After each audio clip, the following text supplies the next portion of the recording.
to another episode of This Ain't It, where we talk about the destructive culture and behavior that continues to lead our youth to death or incarceration. And I'm here live from a California state prison to let our youth know this ain't it. Waking up in the cell, this ain't it. Life is a living hell, this ain't it. Food tastes like trash, this ain't it. Lord, please forgive my past, this ain't it. What you're doing in the street, is it worth it? Death or prison, only two things, that's for certain. Recently, there have been a lot of positive things happening on the outside, and I would love your perspective from the inside. But a few weeks back, Fruit Town and Treetop, both Piru sets out of Compton, been beefing for years. They got together for a peace march, a peace walk. Broadways and East Coast, who had been going at it for years, they also had talks and get-togethers, and it sounds like they're trying to mend their broken relationship. And most recently, as of late, the one that's been getting a lot of discussion as well online is the A-Trays and the Rolling 60s have been, making peace talks. And there are people out there who are going to listen. Before I get your opinion, there are going to be people out there listening and be like, who is this guy, giving his opinion on this. But before you give your opinion, can you remind everyone of, what part of LA you grew up in, what set you're from, a little bit about your upbringing and why you're authorized to give your opinion on this matter? Okay, so for those of you who don't know, once upon a time I was known as Lil G Fred Dog from Fathers Pueblo Bishop, Eastside Low Bottoms, 52nd Street, original YG, you know what it is, right? Juvenile Hall, all the way up to federal prison, on down to Pelican Bay, Calipatria, Ironwood, Donovan, CMC, the whole deal, man. I lived that life. I was fortunate to survive that life. But at the end of the day, I came out of it with 3 life sentences, 4 life sentences, actually. 25 to life for first degree murder, 25 to life for a gun enhancement, life with the possibility of parole for attempted murder, another 25 to life for another gun enhancement, and 63 months in the feds for bank robberies, right? I lost my life to that shit, So I was fortunate to make it this far. I've seen the good and the bad side of living that street life, right? So I like the fact that people have come to the table for a ceasefire. For those that don't know, some of these sets, including the Pueblos, have been in a ceasefire for quite some time with historical enemies like the Broadways and the Avalons, right? And it's been going well for over 20 years, right? And most recently, the Pueblos and the Villains having a ceasefire of their own. And from what I understand, that's also going smooth, right? So a ceasefire is the first step in the right direction.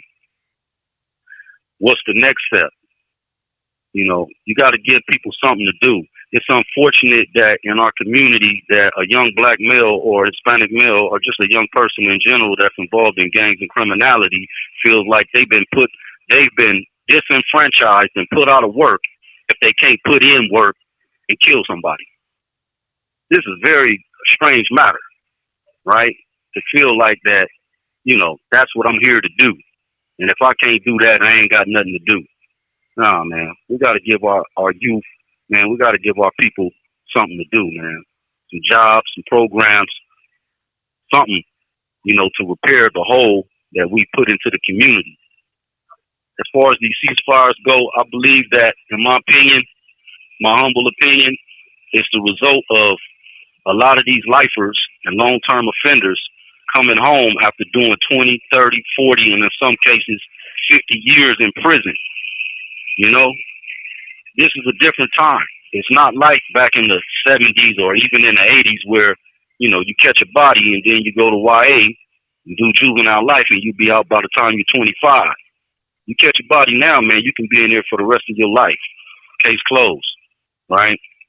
And so OGs is coming home with that different perspective, and letting people know, like, man, It don't make no sense for you to throw your life away, right, and go sit up in that penitentiary or sit over there on death row behind this.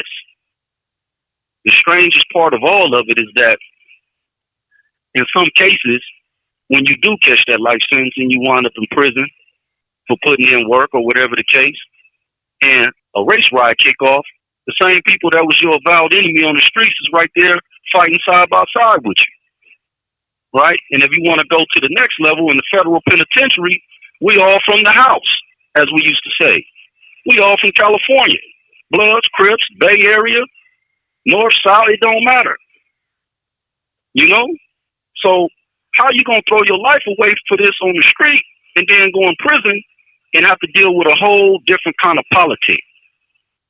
You know, people are coming home with that knowledge and that spirited word of encouragement and hope for the youth, man. It's not like when I was a youngster when G homies came home from the pen after doing 7, 8 years or whatever and might still be on some bull jive, you know, be on some straight crap, you know. After doing 25 years, man, people ain't coming home talking about, yeah, take this pistol and go over there and do that. So I'd like to thank the OGs out there that's really supporting this and sponsoring this and making the right choice, man, to guide people into the light and out of that darkness. Mm. Now let's talk about the opposite end of the spectrum. Some people are giving pushbacks to this. This call and your telephone number will be monitored and recorded. Does something about you understand that? And what do you say to the people out there who just aren't ready for peace right now? Man, there's a lot of deep hurts and wrongs that have taken place, injuries that have taken place. It's hard to swallow that when you've lost a brother, a father, a sister, a niece, or nephew to gang violence, and now these people talking about peacing up, trucing up.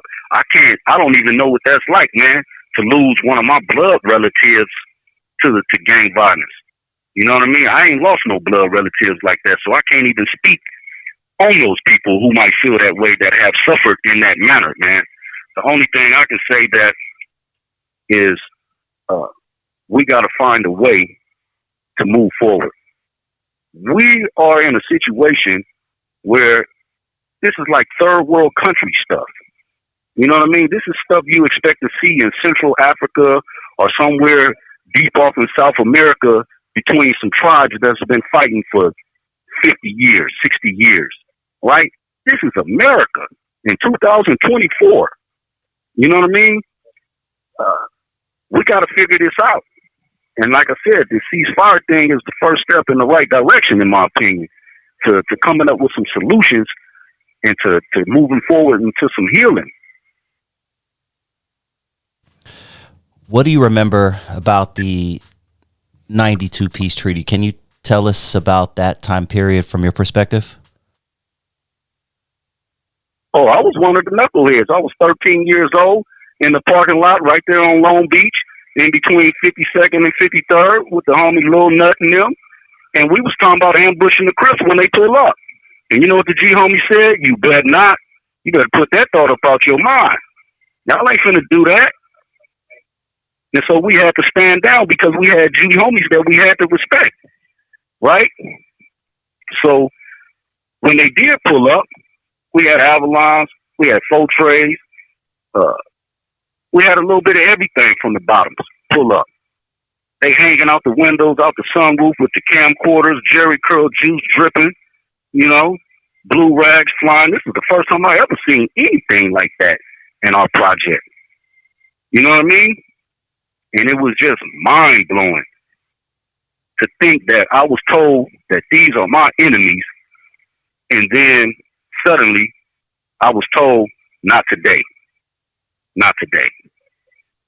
So it was a beautiful sight to see everybody kicking it and getting along for a couple of days, a few days, and to see that parlay into an actual ceasefire to where on 56th Street in my neighborhood, right, in between Fortuna and Compton Avenue, the G homies planted an African flag to let people know that we black. Ain't gonna be none of that over here on this block.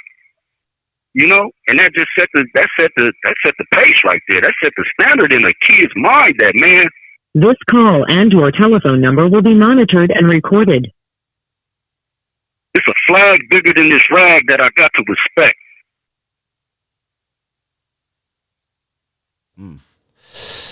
Man, how many years into banging were you during the 92 riots? And I was a nobody, just jumped off the porch. This was my introduction to gang banging. You know what I mean? This was my introduction. The Chronic era. Dr. Dre on the radio, they bumping G-Thang in the parking lot. You know, hanging out. They still, man, we was drinking 40s and smoking stencils. E.T. and Endo, I was a kid, a baby. 13 years old. 13, out here with adults. 1 o'clock in the morning. You know,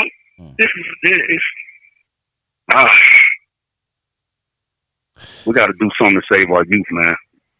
You're definitely playing your part, homie. You've done more in this lifetime than anyone can do in 5 lifetimes. So don't think you're not doing your part, man. We just got to try to get everybody else out there to do their part, right? Exactly. You know, and accept the fact that people got different ideas and different ways to do it.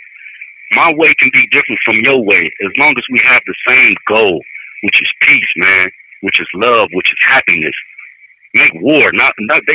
People make war when they should be making babies. You know what I mean? Let's make love. You know what I mean? Put on some Barry White shit. You know? Let's do this thing right. You know why everything got to be rah-rah about? Come on, man. Everything? Come on, man. That ain't it. Waking up in the cell, this ain't it. Life is a living hell, this ain't it.